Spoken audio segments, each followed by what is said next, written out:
What is going on, guys? Today I've got a nice short video outlining the most efficient way to deploy from SFDX between different orgs. It's a lot faster than change sets, and it's actually a lot simpler than the documentation makes it seem. So let's check it out. Alright, so first things first, we're going to create an SFD project with manifest right here. And you can just call it whatever you want. Put that in documents. Create that. And then when this is going to be loading, it's going to have a package XML file here in the manifest, and that's what we're going to be using to deploy from. And normally it comes default with all this stuff in it, but you really don't need any of that in there. We're just going to save that like it is. And then we're going to create two classes. One of these is going to be a test class. One of them is going to be a normal class. Once this loads up, and we're going to call this one, get integer.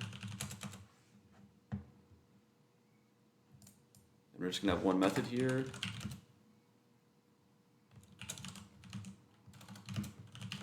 Get int, and it's just going to return 1. And then we're going to have our test class called get integer test. And we're going to make it private test class. And we're going to put one method here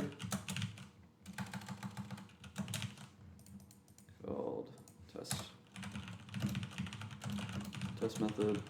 We're just going to call it that just because I don't feel like test method 1, just so that we don't have to worry about making a cool name for that. So test method 1, and we're going to do new get integer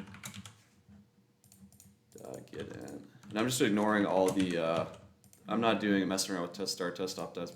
This is just an example here. So test class, and then our package XML, we're going to put the two components. So get integer and get integer test. And a cool tool that you can use if you don't already have the correct metadata name is you download the Package XML Generator. I think it's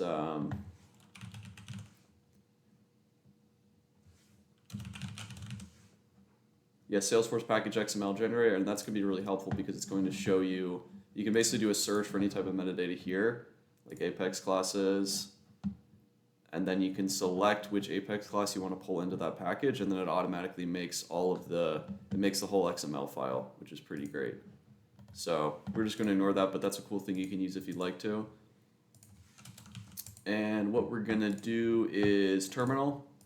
So new terminal, we're going to open that up, and right now it's pointing to the project as a whole, but I want it to point to that package XML file we have right here.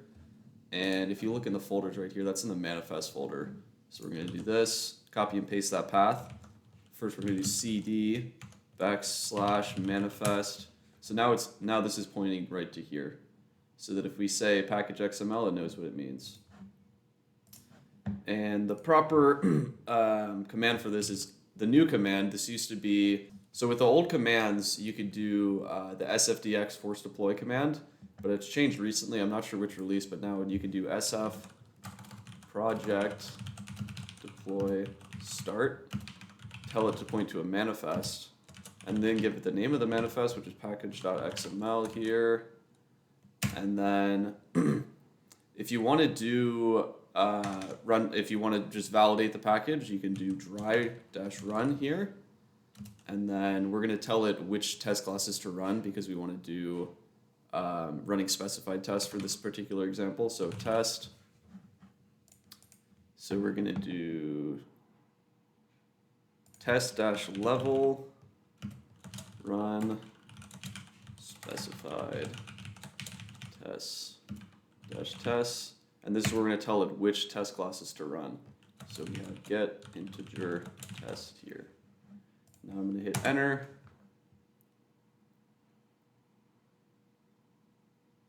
And it's going to take a sec. Yep, so deploying dry run. That was quick. So yeah, dry run complete. Let's check the status of that and deployment status from setup. And right here we have the quick deploy option. So that's how you quickly deploy the package and just to validate it. Now, if we just wanted to deploy it, I mean, I can show you the same thing. It's pretty simple.